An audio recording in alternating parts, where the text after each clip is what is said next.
And there it is. Kenny Pickett gets the call from Mike Tomlin. And Kenny Pickett was so very stoked to get that call. Kenny, what's up? Hey, what you doing tonight, man? Y'all watching TV? What y'all got going on? Hey, you ready to come back to Oakland? Hey, we're about to make you a Pittsburgh Steeler, brother. Congratulations to you and your family. Bro, we're excited to have you, man. This is awesome. How about you? Are you as stoked as Kenny? Are you stoked at all? Good morning to you. Good Friday morning. I'm Dejan Kovacevic of DK Pittsburgh Sports. This is Daily Shot of Steelers. It comes your way bright and early every weekday. If you're into baseball and or hockey, I also offer daily shots of Pirates and Penguins, where you found this. All of the headlines on this particular day will be about football. My goodness. Who saw something that should have been that obvious coming? That's one question that needs to be addressed, maybe over the course of time. Who likes the Steelers getting Pickett at number 20 overall, not having to move up, not risking moving down, and Pickett, in fact, coming in as he'd correctly and somewhat boldly predicted a couple of weeks ago as QB1 in this class. Malik Willis, nowhere to be found in this first round. And just, wow. You know, the draft, the first round of the draft comes with such an electric feel in general, regardless of where you are. I was at the Steelers headquarters, and obviously there's a little bit of an extra vibe there. But it's fun, it's emotional, and in this case, it's a really, really good emotion. Been at this job for a long time, and it's easy to get jaded, believe me. I don't criticize the people who do. I work really hard to try to avoid it myself, because you're covering a lot of the same things year after year after year.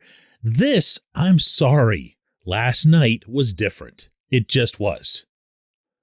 You saw Pickett completely breaking down when he got that phone call from Mike Tomlin. He couldn't even pick his head up from between his knees, trembling and sobbing. And it makes you think about all the draft evaluations, and it makes you think about all the mocks and the experts, pretend or real, and all of the different rankings. And in this case, last night, all the trades and the movement and the big names that switched cities. A.J. Brown, Hollywood Brown.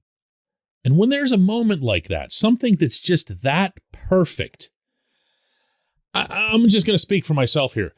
I feel kind of stupid, to be honest with you. I feel kind of stupid just having looked at everything so coldly for all these weeks and months, and they did this, and they took that guy to dinner, and you see it all come down to just that.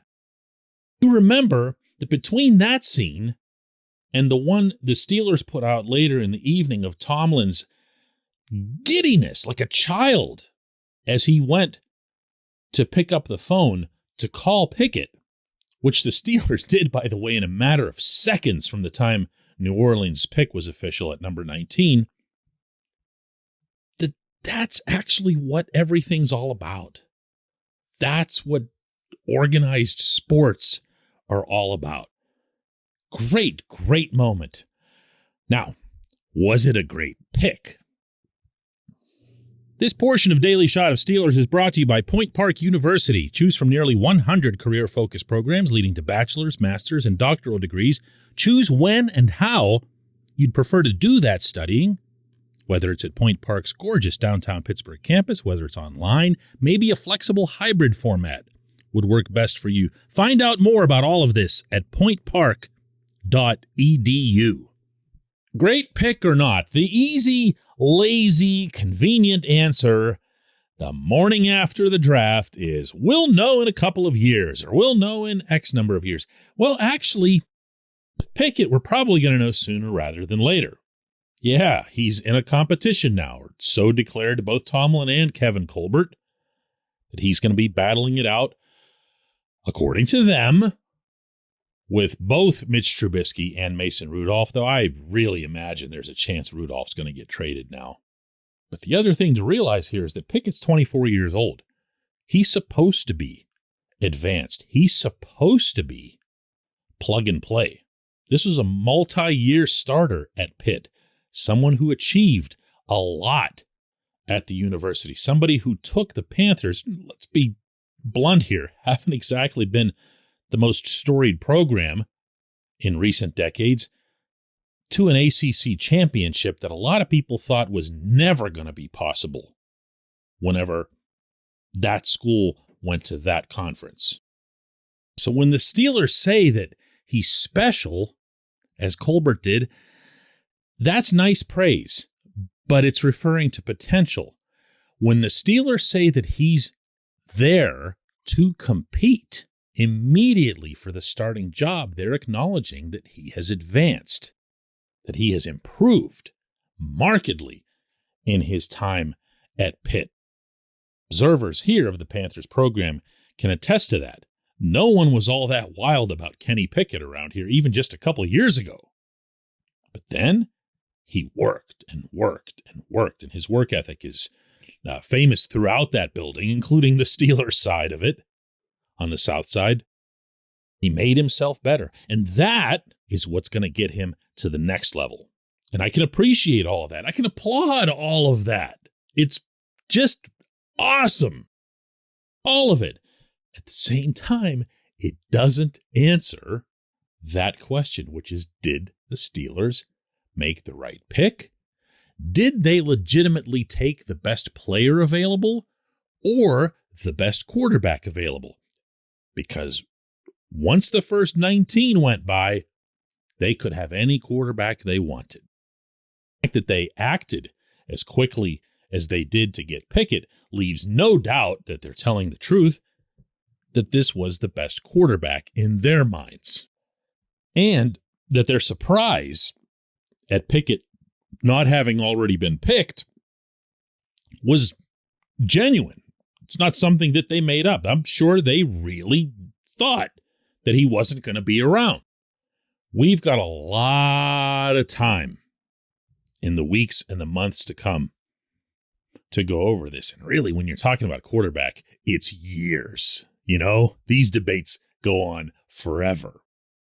All I've got at this early juncture is to offer this much. I had, throughout this process, the Steelers' collective backs as it related to getting the quarterback that they wanted if they felt strongly about him. If that came across, if they behaved in such a way, seem and feel more convincing.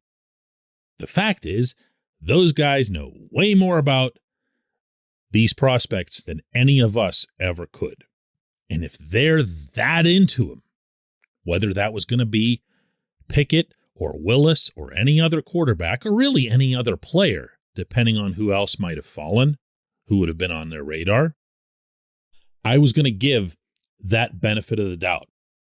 This played out on some other scale.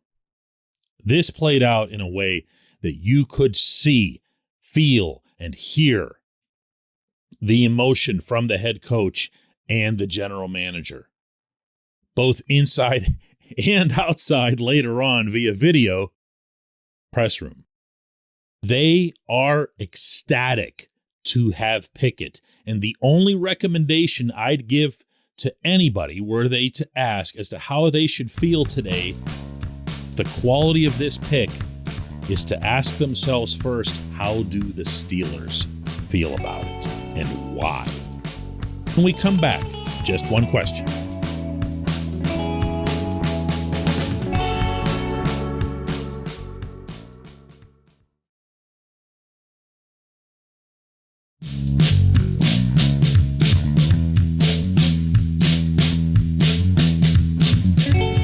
Welcome back. It's time for Just One Question, and that's brought to you always on this program by the personal injury law firm of Luxembourg, Garbett, Kelly, and George, LGKG. They represent people who are hurt in car accidents who need assistance with workers' comp and medical malpractice claims.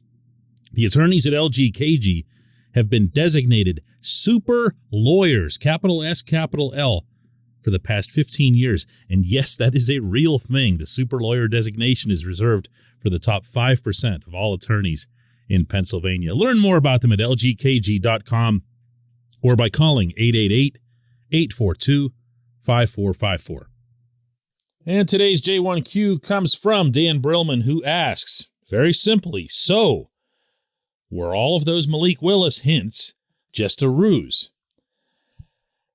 One thing that happens over the course of any sustained storyline, whether it's sports or just general news, is that there becomes a blur in the public's mind as to how much is being generated by the reporters, or in TV's case, the anchor people or talk show hosts or whatever, and how much actually emanates from the source of the subject. So the first thing I'd say back, Dan, is what Willis hints did the Steelers throw? Really? What Willis hints came from the mouths of Tomlin or Colbert at any point in the process? They went to his pro day. They went to everybody's pro day. They met with his parents outside and talked to them. I'm sure they met with everybody's parents. Took him to dinner. Also took Desmond Ridder to dinner in Cincinnati. They did it with a bunch of guys. They were, and I used this term tons of times over the past few weeks, doing their diligence. They were going over every quarterback out there, and then some, as a pretext, I thought, to taking Willis and making sure that if and when they do get Willis, they weren't getting the second best of the rest. Now, you'll also recall, if you're a regular listener to the show, that I didn't mention Pickett all that much. I did a full episode on him a couple of weeks ago, but even then, the thrust of it was that I didn't think he was going to be there. And I'm not the GM to say that afterward the way a lot of GMs do, because they want to go, whoa, can't believe so-and-so fell like this and that. And most everybody does that. But realistically, if you saw this broadcast and you saw these talking heads and then you saw social media and all of the various draftniks, from the biggest names to the routine bloggers, there was a lot of surprise expressed that no quarterbacks were taken. And in fact, it's something that hadn't happened in the NFL, a quarterback falling that far in more than 30 years. You can call that an indictment of the quarterback class, and you could probably come up with a pretty good case to support that. I could also point to the first 5 picks of the draft being defensive guys, so that when the Carolina Panthers, who we've also been talking about for weeks and months here, got to that pick, theirs at number 6, they could have had anybody they wanted on the offensive side of the football where they really need the most help, and they took the best offensive tackle from a tremendous offensive tackle class. They couldn't pass that up. So the quarterback position just gradually started to fall. New Orleans was a wild card in this. Detroit was a wild card in this. We saw where they went. We saw to an extent why they went the way they did. And so the quarterbacks kept falling, and there were the Steelers. And there was Pickett, a player that I believe that they believed they really shouldn't even have had to do much work on, not just because he was right next door, but because he wasn't supposed to be there. And that, Dan, doesn't mean that they went and, participated in some sort of elaborate ruse or dropped hints about Willis. They never mentioned Willis by name, not once. Nor did they drop hints to suggest that they were talking about Willis whenever they would praise something or someone within the quarterback class. Enough out of me on this special day. Here's a little bit more of what Colbert had to say about Pickett and why he was taken. Kenny's just a mature, even-keeled guy. A lot of times, like when we're studying the quarterbacks, we not only watch them on the field, but we watch them off the field, when they come off, how they huddle with their teammates, how they interact with their coaches, how they conduct media interviews. We talked to Kenny about how he's going to handle this in this market because he's going from a University of Pittsburgh great to a potential Steeler great. But it'll be different for him. He won't be a college player any longer. He'll be a professional. And there'll be different expectations. But we feel that the maturity that he displayed on and off the field will help him in that endeavor. And now here's a little more from Tomlin about why Pickett was taken. We talked about his high floor, and the high floor was because of the intangibles, but also the anticipation and the pro accuracy were very obvious and consistent when studying his tape. One day, Pittsburgh, give it one day. I know how people react to these things. Everything is spur of the moment, or it's based on how they felt 24 hours earlier or how they felt 2 months ago or a year ago. Give it one day. You eventually came around to giving Mitch Trubisky a chance, right? Right? At least that's the sense I got. This kid you know a little bit better. Give him a chance. I appreciate the question, Dan. I appreciate everyone listening to Daily Shot of Steelers. And I'll remind you that this show will not take this coming weekend off. There will be Daily Shots coming both Saturday and Sunday to keep up with the rest of the Steelers draft.